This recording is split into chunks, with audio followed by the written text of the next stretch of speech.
Welcome back to Hardscape University. Today we'll be showing you how to maintain and restore your patios, sidewalks, and outdoor living spaces. Let's jump right into it. First thing you need to do is pull out any large weeds out of the cracks between the bricks.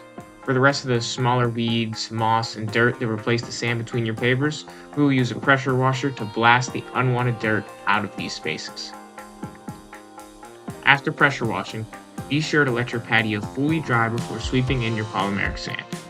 If the patio is still damp when you sweep in the sand, the polymers inside the sand will activate, causing the glue to stick to the face of your pavers. If you have some small damp spots and do not have time to wait, you can use a torch to dry these small spaces. However, remember to be sure the patio is ready to sweep and is fully dry. We use Technoseal's Pro Series HP Next Gel Polymeric Sand, which comes in many different colors. But for this job, we will be using the tan color.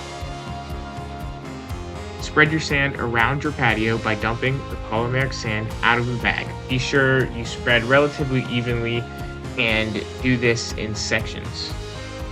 You can always add more when necessary, but you do not want to waste too much sand. There's always going to be a little waste, but refrain from dumping most of your sand for the first sweep. Using a broom, push the sand around the patio so that it fills all of the cracks between your bricks and leave some sand to spread around on top of the patio. It is beneficial to have these thin layers of sand left over because it will allow more product to shake down into the cracks during compaction. Using a roller or matted plate tamper, tamp your entire patio so the sand shakes down deep into the cracks. Without this step, you would only add sand to the surface, shortening the life of your restoration. After the sand has been shaken into the joints, sweep across the patio again. Depending on the depth of your patio's cracks and its age, you may need to repeat the compaction process. But for this video, we are going to progress to the next phase. If you are unsure how many times you should sweep and compact, note that a new installation typically requires 2 to 3 compaction phases. Sweep the leftover sand into a pile and use a flat shovel or dustpan to pick it up before starting the next phase. Then, using a leaf blower, blow off the patio to get any excess sand off the top of your pavers. It is more than okay to blow out a little bit of sand from the cracks. In fact, it is recommended that you leave the sand about 1/8 of an inch below the top of the paver joint. This keeps the cracks from becoming overfilled and allowing the sand to peel or erode. Once you have blown off all the sand, it is time to wet down the patio and activate the polymers in the sand. First, set your hose to the flow rate of a light shower.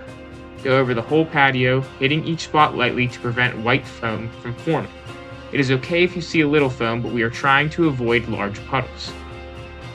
Repeat this process at least 2 more times, increasing the water pressure each time.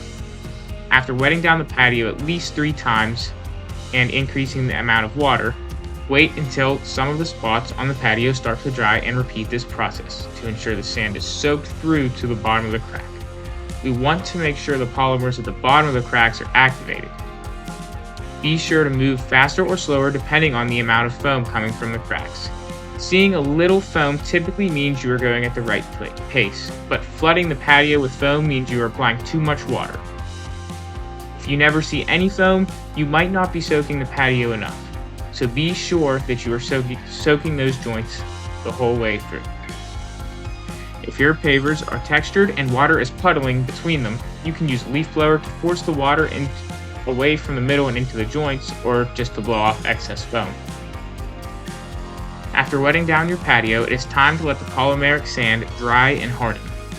Be sure you are aware of the polymeric sand specifications.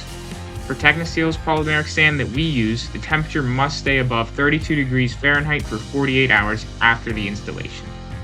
It is also recommended that your patio is swept and wetted when there is no rain in the forecast for 24 hours.